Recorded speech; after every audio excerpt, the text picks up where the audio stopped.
sayyidina wa maulana Muhammadi wa ala alihi wa ashabihi ajma'in, amma ba'd. Rabbana zidna ilman warzuqna. Yang mulia pengurus Dewan Kemakmuran Masjid As-Sakinah, yang mulia para alim ulama cerdik pandai, hadirin hadirat, muslimin muslimat, shaimin shaimat, rahimani wa rahimakumullah. Puji dan syukur mari kita persembahkan kembali ke hadirat Allah Subhanahu wa taala yang telah menganugerahkan nikmat kepada kita. Berulang puji ini kita ucapkan takkan memenuhi segala pemberian Allah. Jadi jangan karena pujian dah kita ucap kita merasa bahwa telah memadai dengan pemberiannya. Belum dan tidak akan pernah. Kemudian hadirin, mari kita bersolawat dan bersalam kepada utusan Allah, Nabi terakhir, membawa kebaikan untuk dunia dan akhirat kita, Nabiullah wa Rasuluh Sayyidina Muhammad sallallahu alaihi wasallam, keluarga beliau, sahabat-sahabat beliau semuanya, dan untuk kita umatnya. Allahumma sholli ala Sayyidina Muhammadin wa ala ali Sayyidina Muhammad. Hadirin rahimakumullah ajmain, ini pertemuan ketiga tak terasa kita sudah di penggal ketiga dari bulan Ramadan 1440, bahwa sebentar lagi kita akan Idul Fitri insyaallah Artinya sesuatu yang dirasa berat nih kalau kita jalani step by step sampai juga di finishnya insyaallah. Mudah-mudahan Allah kasih umur panjang lagi dengan kita, bisa tunai ibadah puasa tahun 1443 Hijriah. Amin ya rabbal alamin. Hadirin para orang tua yang saya muliakan, ini hadiratnya tak ada hadirin aja kalau tak ada orangnya kan habis bahasa juga, hadirin saja. Jadi kalau dalam bahasa Arab nih, kalau rin itu laki-laki kalau rot itu perempuan, muslimin muslimat, mukminin mukminat, soimin soimat, ada mat-matan, itu emak-emak itu.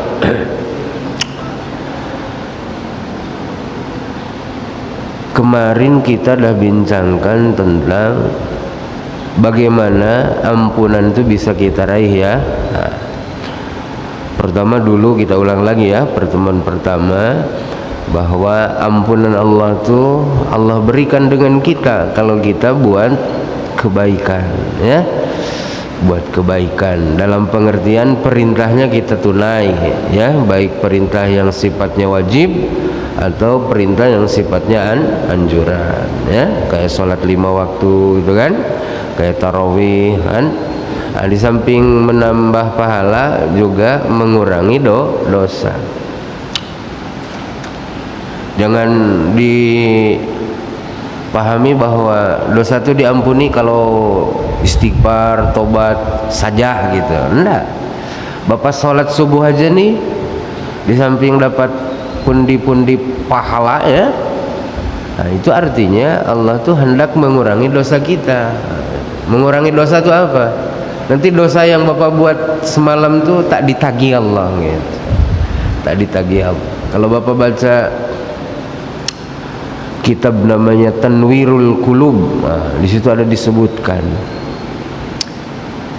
kalau dosa ini sudah Allah ampuni, nanti malaikat hafadzah tuh, tahu Bapak kan malaikat hafadzah, malaikat pencatat kita punya keburukan kebaikan tuh, dibuat lupa oleh Allah, lupa dengan catatan. Gitu. Jadi tak disetor. Ini kan jadi bukti nanti Pak, ini jadi saksi kan bahwa Bapak dah melakukan keburukan, tangan nanti di hari akhir kalau dosa yang kita perbuat itu diampuni, ini nih lupa juga untuk bersaksi. Al-yawma nakhtimu ala afwahihim wa tukallimuna aydihim. Ini yang berkata-kata ini nanti kaki yang bersaksi. Ini dibuat lupa, apa yang aku saksikan, kata kaki itu. Lupa nih, dibuat lupa oleh Allah. Bumi yang Bapak pijak, langit yang menaungi Bapak. Langit maksudnya atas Bapak. Kalau kita maksiat di sini, kan ada di atas kita nih. Di bawahnya kan ada tanah atau bumi. Ini yang jadi saksi. Bapak baca idza zulzilat kan gitu. Yauma idzin tuhadditsu akhbaroha. Itu pada hari itu bumi membicarakan isi perutnya. Nah, isi perutnya itu apa? Kesaksian atas apa yang disaksikan tanah, apa yang disaksikan atas kita nih. Nanti dibudalkan semua. Betul sih anu ini, oh itu berkhianat ya Allah dengan amanah, oh itu kan nyaksi. Nah kalau itu dosa diampuni, tanah yang kita bijak ini dibuat lupa oleh Allah. Kalau saksinya dah lupa kan lolos tuh Pak, betul lah. Nah, coba Bapak sering-sering lah nengok sidang-sidang di TV itu kan, saksi itu kan ditanya, betul saksi, aduh mohon maaf lupa kan. Kira-kira gimana? Meringankan atau memberatkan tuh kalau saksi lupa? Meringankan. Nah, jadi di dunia ini ada gambaran Pak. Itu kalau udah depan pengadilan tuh Pak, jangankan pidana, perdata aja kita dah gemeteran Pak. Pernah Bapak dibawa orang saksi cerai di pengadilan enggak? Kalau hakim dah nanya tuh, aduh, betul lah. Kecuali kalau dah bebal nuraninya, wah itu pandai bohong, ya. Kalau masih ada nurani nak bohong sedikit pun, betul namanya ini. Padahal bukan itu. Betul Pak Hakim, kena dah disetting. Nah nanti dibuat lupa itu. Jadi kita ini sedang berbicara tentang asbab-asbab lahirnya ampunan Allah. Yang kedua apa kemarin? Yang kemarin kedua itu kendaraan yang Allah kirim agar dosa-dosa kita ampun itu apa? Allah larang beberapa hal dengan kita, baik ucap, perbuatan atau sikap. Nah kalau larangan Allah tuh tak kita buat, nah itu artinya lahirlah ampunan. Gitu. Paham ya? Gitu. Kemarin saya sudah bawakan surah An-Nisa. A'udzubillahi minasyaitonirrajim. Bismillahirrahmanirrahim. Yang tajtanibu kaba'ira ma tunhauna anhu nukaffir ankum sayyiatikum. Bila kamu semua bisa jauhi dosa-dosa besar yang kamu telah dilarang untuk melakukannya, Allah janjikan kami akan hapus dosa-dosa kecil kalian. Nah kemarin juga sudah saya sampaikan sampel-sampel dosa besar yang termuat dalam satu hadis ya, ada 7 yang oleh Rasul disebut 7 perbuatan dosa besar itu sebagai as-sab'u al-mubiqat, 7 dosa penghancur ya. Apa itu? Al-isyraku billah. Masih ingat ya? Al-isyraku billah, mempersekutukan Allah. Mempersekutukan Allah tuh banyak Pak jelmaannya itu. Sholat iya tapi nyembah patung iya, itu kan berarti mendua tuh, betul gak? Atau punya keyakinan gini, ini termasuk mempersekutukan loh. Yang nyipta langit siapa? Allah. Yang nyipta bumi Allah. Yang nyipta laut Allah. Terus yang nyipta perbuatan kamu? Ya aku, kata Bapak. Nah, berarti kan ada 2 yang nyipta tuh. Yang gede-gede Allah, yang kecil-kecil Bapak. Ini sama dah mendua namanya. Mendua kan? Oh, Allah nyipta yang gede-gede, Bapak nyipta yang kecil-kecil, kata Bapak. Awal nih.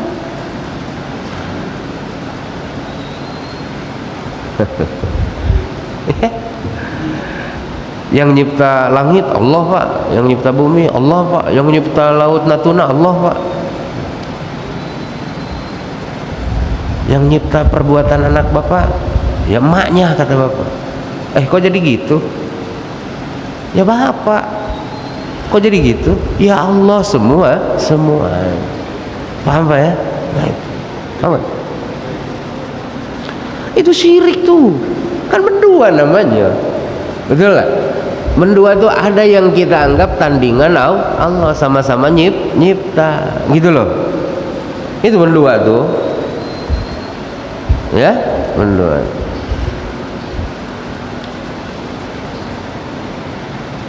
Maka Rasul sampaikan, Allah tuh lebih cemburuan ketimbang perempuan. Istri bapak cemburu kan? Kalau bapak nampak mesra cakap dengan perempuan, apa tadi bang? Gitu. Padahal tahu tuh kawan dia juga perempuan. Apa tadi bang? Masam bukan ya kan? Lah katanya, nanya anaknya sekolah di mana? Kok lama kali gitu. Paham tak? Nah kata Rasul, Allah lebih cemburu kalau diduakan. Bapak tak ngasih duit sebulan bolehlah kata istri, tapi kalau hati bapak bagi gitu, itu tak ada maaf bagimu. Betul lah. Maka Allah Azza wa Jalla kemarin sudah saya sampaikan, takkan ampuni kita kalau tak taubat dari perbuatan syirik. Kalau kita menduakan Allah sebagai Tuhan. Tapi kalau maksiat yang lain, Allah masih janjikan masih bisa kuampuni tanpa tobat pun. Bapak maling misalnya, lupa tobat, balik ke akhirat, berkemungkinan Allah ampuni kalau Allah menghendaki. Paham Pak ya? Bapak minum dulu, lupa tobat, masih berkemungkinan diampuni. Bapak judi, tapi kalau menduakan Allah, hati-hati tak tobat tuh. Innallaha la yaghfiru an yushraka bihi wa yaghfiru ma duna dzalika liman yasha. Allah takkan ampuni kalau dia diduakan. Tapi kalau dosanya selain itu, Allah bisa ampuni kalau dia menghendaki bagi orang yang ia kehendaki. Kan main-main syirik tuh. Ya, nah, bukan hanya dalam penyembahan, dalam pengakuan pencipta pun hati-hati. Maka dalam Quran ditegaskan, Allah tuh allazi khalaqakum wa ma ta'malun. Allah tuh yang nyipta kamu dan yang nyipta apa yang kamu perbuat. Paham ya? Bapak pun jangan ngerasa ini nyipta sendiri di sini. Paham ya? Jangan nyipta sendiri kerja sini nih, datang ke sini nih. Ini Allah Pak. Maka kita muji Allah tadi kan saya tak muji diri sendiri. Alhamdulillah, tak ada saya bilang aduh hebat saya ya sudah hadir di sini, bapak-bapak pun hebat luar biasa. Tak ada kan? Saya bilang apa? Alhamdulillah. Awas, alhamdulillah tuh nyambung dengan kerjaan kita Pak. Bukan alhamdulillah antah berantah, bukan, untuk yang sedang terjadi. Artinya kita tak ngerasa bahwa ini nyipta sendiri, gitu loh. Paham ya? Nah, yang kedua apa kemarin dalam hadis sahih yang Bukhari Muslim? Apa itu? As-sihru, sihir ya. Yang ketiga, qatlun nafsil lati haramallahu illa bil haq, membunuh jiwa yang Allah haramkan tanpa alasan, yang Allah benarkan. Yang keempat, aklu malil yatim, memakan harta anak yatim. Bukan hanya setakat memakan ini hanya sebuah sampel. Makna besarnya apa? Harta anak yatim itu dirusak, dibuat tak sampai kepada dia gitu. Saya tak memakannya Pak Rustam, katanya, dibakar aja rumahnya tuh, ya sama aja. Harta anak yatimnya rumah, saya tak makan rumahnya, saya bakar aja. Kan jadinya tak sampai, betul. Saya tak memakannya, saya jual Pak Rustam. Kemudian duitnya saya sumbangin ke Masjid As-Sakinah, ya sama aja dosa itu. Kenapa? Itu hak anak yatim itu. nak bapak olah jadi pergi haji ke, nak bapak olah jadi masjid, yang penting tak sampai ke anak yatim, itu khianat. 4 peringkat kembal tuh, memakan harta anak yatim, maksudnya melenyapkan ya, sehingga tak sampai kepada si yatim itu. Yang ke berapa? Keenam ya, kelima ya. Kelima, aklur riba, memakan harta riba. Yang keenam, al-firar minaz zahfi, lari daripada medan tempur. Tidak untuk ngatur strategi, memang kecing aja, habis nyalinya. Wah, daripada aku mati dah lari, kata dia. Wah, itu dosa gede itu, Pak. Ya, dosa gede. Lari dari tanggung jawab sebagai orang beriman. Yang terakhir dalam hadis itu apa kemarin? Qadzful muhsanatil ghafilat, menuduh zina perempuan mukmin baik-baik ya, ngejaga diri. Maksudnya istri kita itu, istri kita tuh kan dah kita hukumi dengan ijab qabul kan, tanpa sebab, tanpa alasan, tanpa ada bukti, cemburu doang kita bilang kau bezina ya, nauzubillah, itu bahaya tuh Pak. Kita nuduh ke istri sendiri dia berji, dosa gede tuh, paham ya? Ngeri itu. Dalam sejarah manusia ini ada perempuan baik-baik yang dituduh zina oleh sekelompok masyarakat. Siapa itu? Ibundanya Nabi Isa. Siapa? Sayyidah Maryam. Yahudi punya kerja itu ya. Oh, katanya bejina, maka ngerembet kan. Kalau emaknya dituduh bejina, maka anaknya jadi anak zina. Maka Yahudi itu bilang Nabi Isa itu anak zina, nauzubillahi min dzalik. Ini perbuatan ini tak layak. Paham ya? Allah dah memuji ibunya sebagai orang baik-baik. Allah dah memuji putranya Maryam itu sebagai orang luar biasa. Dituduh zina, dituduh anak zina. Faham Pak ya? Maka kita memuliakan Siti Maryam, maka kita memuliakan Nabi Isa ya. Beliau itu siddiqah, orang jujur ya. Itu Nabi Isa pun kita muliakan sebagai abduhu wa rasuluh, hamba Allah dan utusan Allah. Oh, itu kan gelar termulia itu. Nah, awas, hati-hati ya, jangan nuduh istri sendiri. Istri sendiri itu muhsanat namanya kan. Muhsanat itu artinya sudah bersuami, muhsan ya. Bapak jangan nuduh istri sendiri melakukan perbuatan zina. Tak boleh berkata zina tanpa ada 4 pasang mata melihat perbuatan itu. Tak boleh. Paham Pak? Nah, itu kalau nak bercerai aja, jangan pakai alasan dia berzina, malah dosa Bapak. Paham ya? Itu kalau dah nak bercerai aja, jangan alasan dia berzina. Kata hakim, mana buktimu? Mati kita dibuat. Paham Pak? Nah, nanti itu pun termasuk bagian yang akan memberatkan kehidupan akhirat kita. Jadi Islam ini betul-betul nak menjaga marwah perempuan yang sudah bersuami. Jangan segampang itu kita menuduh dia melakukan perbuatan tak senonoh tersebut. Nah, itu udah ya kemarin. Nah, hari ini nak tambahkan dosa yang lainnya, karena kata Ibnu Abbas dosa besar nih puluhan loh, banyak. Dosa besar nih puluhan. Kalau bisa kita jauhi itu yang dosa-dosa besar yang puluhan, itu bisa diampuni dosa-dosa kecil gitu. Itu bonusnya itu.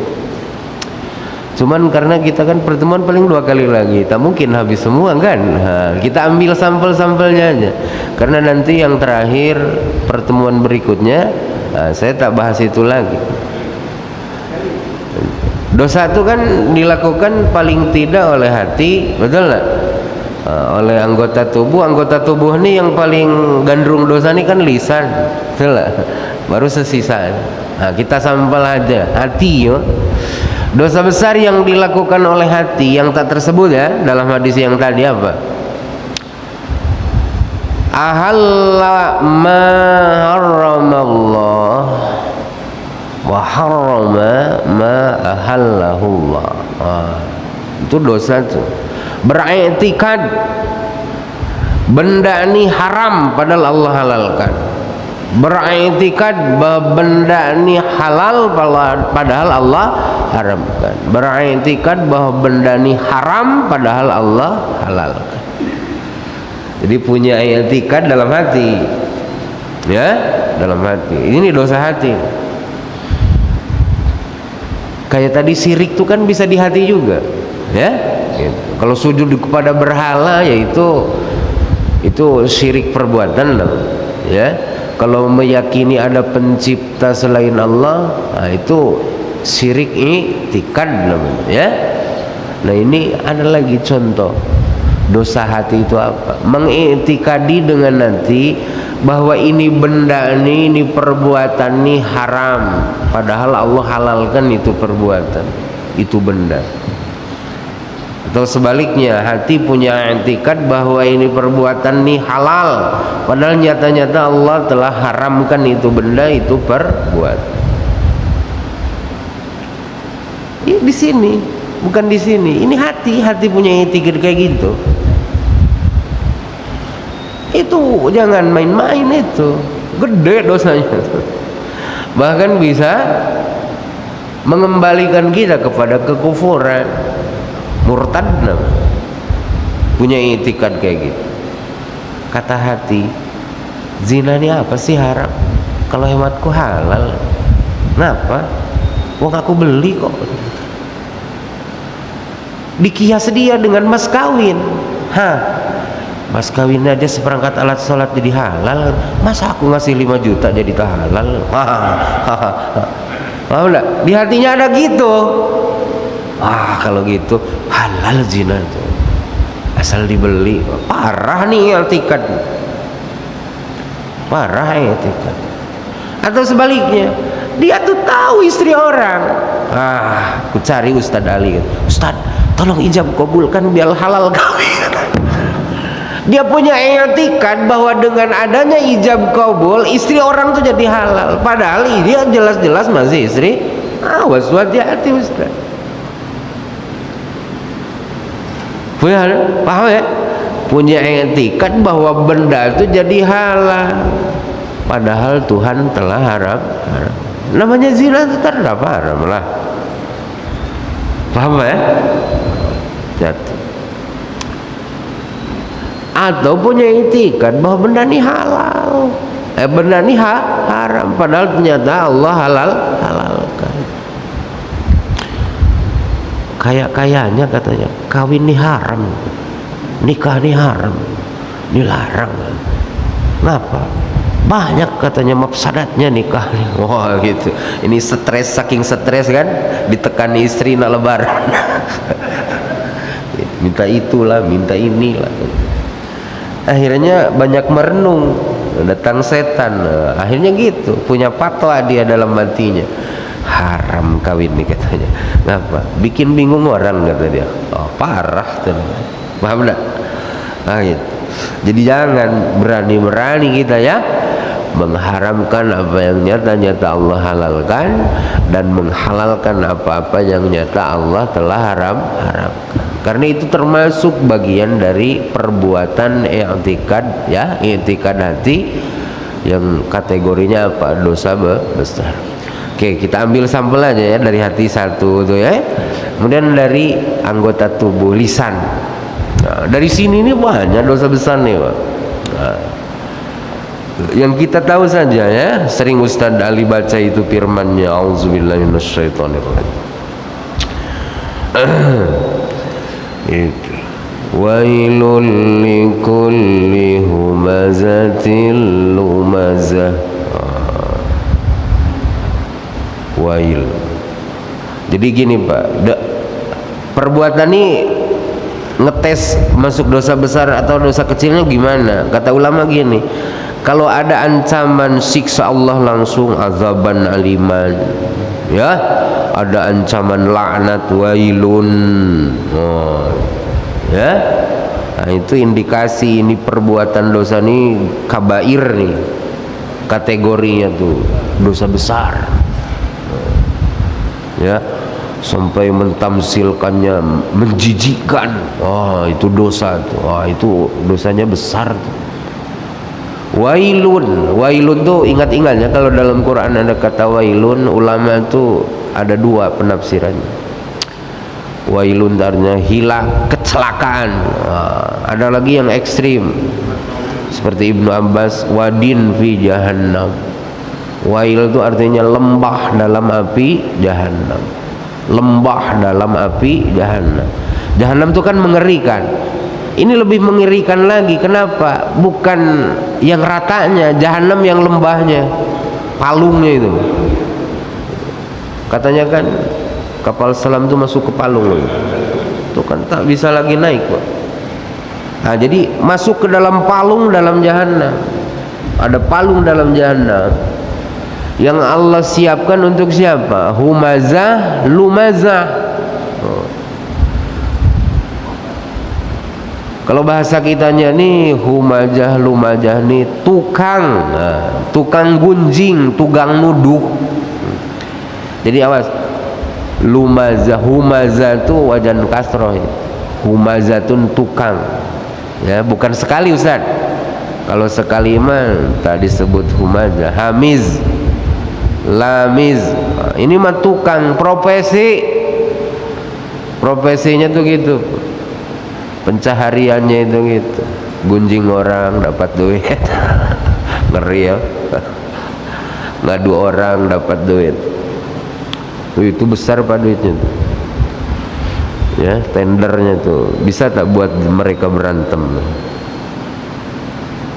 Wanipiro katanya dia, lu mintanya berapa? Oh gitu, sekian, oke. Nauzubillah. Nah, kalau orang di dunianya kayak gitu, Allah sampaikan, awas hati-hati kau kan. Kusiapkan untuk perbuatanmu itu wail, palung dalam api jahanam. Paham ya? Oh itu. Sampai orang tuh terhalang untuk mendapat kebenaran karena kita menghamzu dan melamzu orang baik itu. Betul nggak? Seperti zaman Rasulullah masih hidup dulu kan ada itu yang profesinya tuh gitu, ngomporin orang supaya tak senang dengan Rasul. Itu Pak, Rasul tuh dituduhnya bla bla bla bla bla. Ada kahin lah, ada sahir lah, itu kan, agar tak percaya dengan kebenaran yang dibawa. Nah, itu kan dari mulut. Lumajah, humajah nih, humajah, lumajah nih kan lamzun ma'nun tuh dari sini. Maka wajar kalau kemudian Rasul menyebutkan kebanyakan manusia ini tersungkur ke dalam api neraka nih, gara-gara benda ini. Mulut nih kan komponennya nih bibir, gigi, sama lisan. Nah ini mulut. Kalau salah satunya tak fungsi itu agak mending. Misalnya ininya tak sempurna, kan tak jelas. Kan lumayan tuh. Tak jelas kan? Tak jelas apanya? Tak jelas gunjingnya kan? Apa? Akhirnya dia capek ngejelasin sendiri kan? Atau giginya tanggal semua Ustaz? Nah bilang Rasulullah tuh habis giginya kan lumayan tuh. Jadi kalau gigi tanggal tuh udah lumayan tuh ngurangi dosa mulut. Jangan pula diganti pakai gigi palsu kan, oh jelas lagi tuh gunjingnya tuh.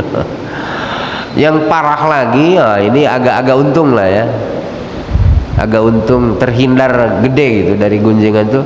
Kalau lisannya itu tak sempurna, lelo. Tapi susah juga nak buat baik, nak baca Quran tak selesai itu.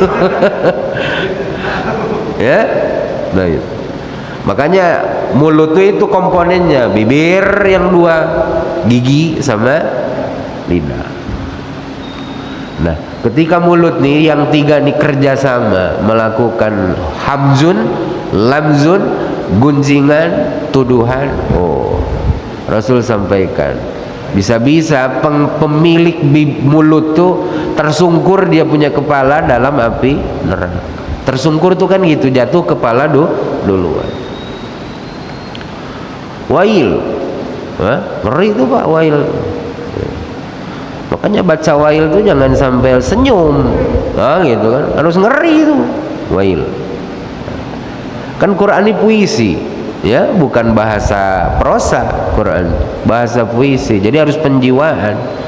Makanya Teja Alhab kalau baca puisi kan lain dengan ngobrol kan, karena baru dijiwai. Quran pun sama, makanya sikit bahasanya tapi dalam arti.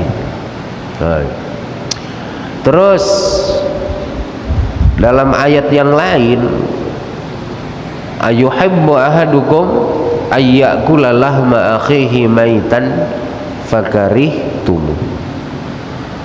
Ya, senangkah salah seorang di antara kamu makan bangkai saudaranya sendiri? Oh, pastinya kamu tak senang kan?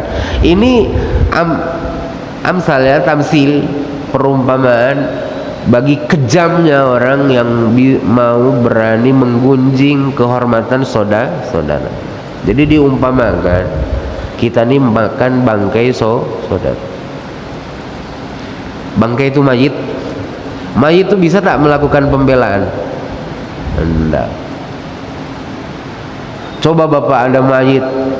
Mayit ini yang menzolim kita dulu. Gara-gara dia kita tak naik pangkat misalnya kan?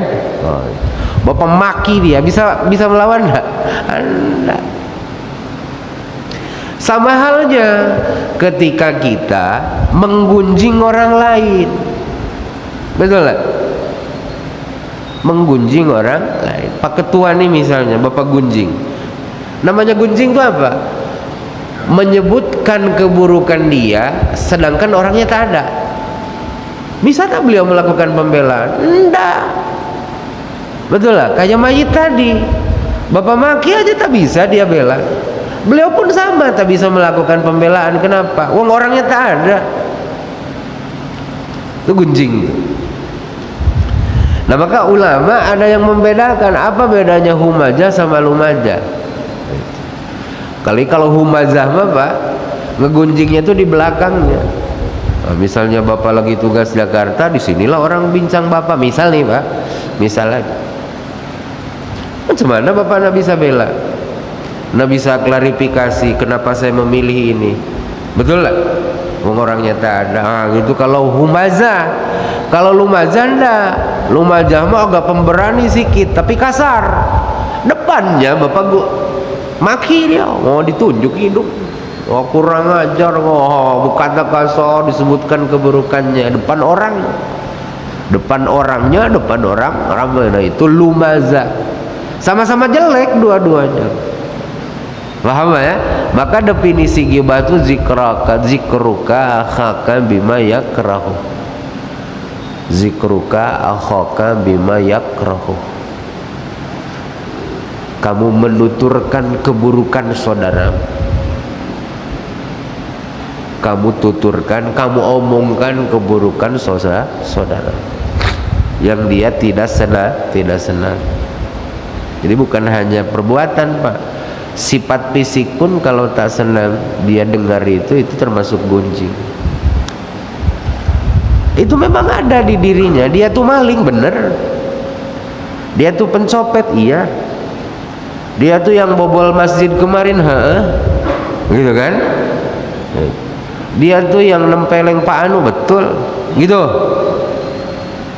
Bapak utarakan lagi perbuatan jahatnya itu dengan orang lain. Nah itu gunjing tuh Pak.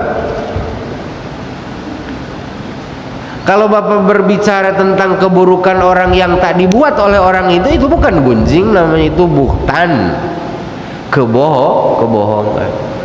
ya. Kata kita jangan gunjing. Memang nyata dia tuh begitu. Namanya gunjing tuh nyata dilakukan oleh dia keburukan. Kan ada orang tuh gitu. Ada juga yang gini, Pak. Ini katanya mohon maaf bukan gunjing saya nih katanya.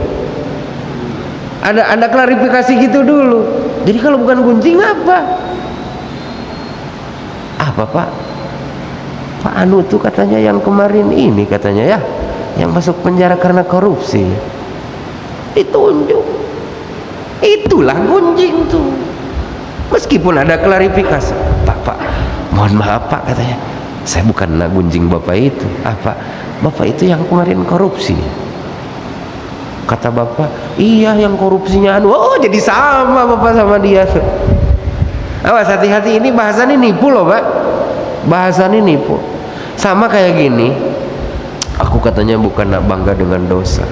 Dulu aku tuh lebih parah dari budak itu. Bukan, ada klarifikasi dulu kan? Bukan nak bangga dengan dosa kan? Aku tuh dulu lebih parah dari itu. Bukan itu, ya? Itu namanya apa? Kamu pelase setan biar terasa suci padahal dia membongkar aib sendiri, dosa itu. Tak bagus itu. Sama dengan klarifikasi orang tadi, bukan mau gunjing saya ini ya katanya. Nah, itu gunjing juga tuh. Jadi tak gugur dosa gunjing itu tidak gugur dosa gunjing itu gara-gara dia klarifikasi gitu. Tetap nempel dosa gunjing. Itu Pak ya. Ini hati-hati Pak. Kenapa saya tekankan ini? Karena gunjing nih Pak jarang ya, atau sering kali kita anggap bukan dosa. Kalau maling saya yakin lah ya, bapak saya mungkin kan semua ngerasa dosa loh. Tak usah gede-gede, maling mic aja dari sini ya, atau maling apa nih, kepala mic. Bapak nak karaokean di rumah, saringannya hilang, bapak ambil aja lah, pura-pura. Tetap ngerasa dosa ya. Kalau gunjing dah, jelas. Kalau gunjing kita selambe aja. Iya. Nah, makanya ini penting kita ingat-ingat diri kita. Gitu. Jadi ketika kita diperdengarkan firman wailul likulli humajatil lumajah itu harus banyak istighfar gitu. Jelas. Pasar gunjing kadang ya. Kadang yang ngasih jalan tuh orang lain, betul lah. Itu kita pula kena pancing. Aduh, kadang dari rumah tanah gunjing kena pancing. Kalau aku tak komen, dikiranya aku tak tahu perkembangan ya. Allahu Akbar, parah. Paham Pak ya?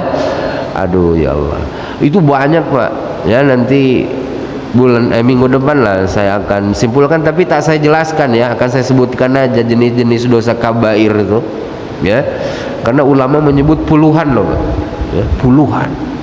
Ini harus tahu gitu ya, harus tahu biar bisa kita jauh. Rasa saya itu Pak ya, mohon maaf tak bisa panjang nih, kurang ini suara hidungnya nih agak memar. Mohon maaf yang sebesar-besarnya. Mudah-mudahan Allah kasih umur panjang kita, bertemu kembali di pekan yang akan datang. Subhanakallahumma wa bihamdika asyhadu an la ilaha illa anta astaghfiruka wa atubu ilaika. Assalamualaikum warahmatullahi wabarakatuh.